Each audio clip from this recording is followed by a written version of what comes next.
Hey Lifers, hope you're having a great week. Hey, today I want to talk to you about distractions. We're focusing on cultivate, plant, water, and harvest.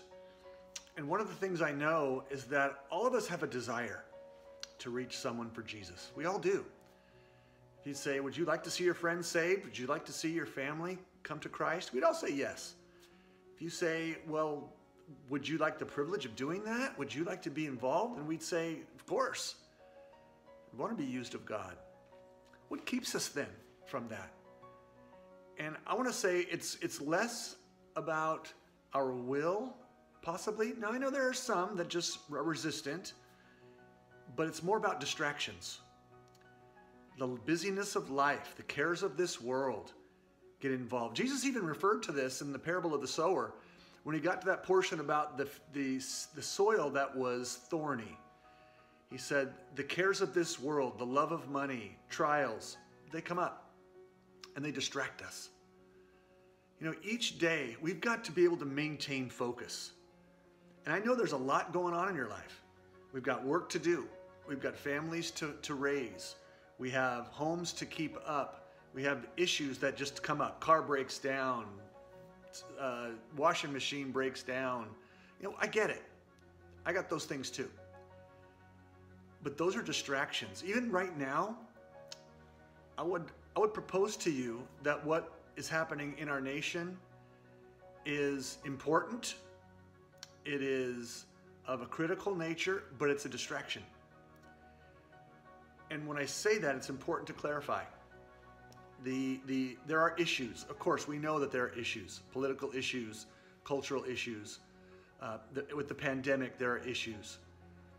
But if the church can get focused on those issues and start to worry about what are we going to do? How are we going to handle this? How are we going to handle that? How are we going to survive? Will the church make it through? It's a distraction. 100% distraction. God said he will build his church and the gates of Hades will not prevail against it. We know we will survive. We know we will get through this. And the distractions of our home or the distractions of our bigger picture nation can get us off the main purpose of why we're here. Why we're here is to fulfill the Great Commission. Why we're here is to go and make disciples of all people, baptizing them in the name of the Father, the Son, and the Holy Spirit, and teaching them everything Jesus has commanded us to teach.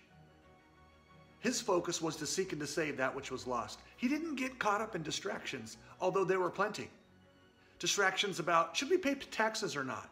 Distractions about, well, what'll happen in heaven if a person's has many spouses? One dies and the next dies and the next dies. Distractions. Distractions even about the law. How come your disciples don't wash their hands, but John's disciples or the religious people do? Distractions. Getting us off the main thing and onto something else. You've heard it before. I've heard it. The main thing is to keep the main thing the main thing. And that's what we need to do today. The distractions need our attention at times. Yes, if your car breaks down, you've got to get it fixed. If there's an issue at work, you've got to deal with it.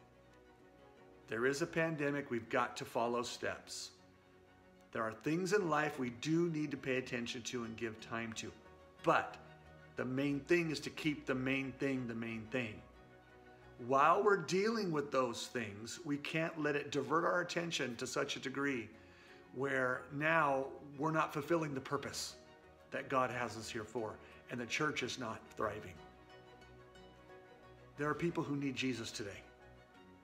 And I want to propose to you that instead of being distracted by everything that's going on, we can take the opportunity that those things provide to us. People are more hopeless today. They're more fearful today. They're more challenged today. Therefore, they're more questioning today, and they're looking for answers today.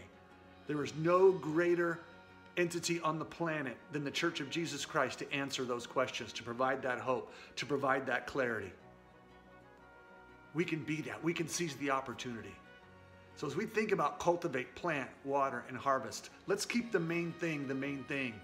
and let's reach out to the people in our lives.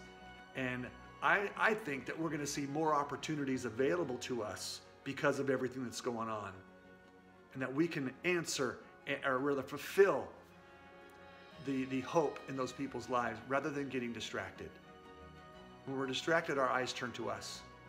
When we keep the purpose as our focus, our eyes turn outward to the cause of Christ and to people in the world.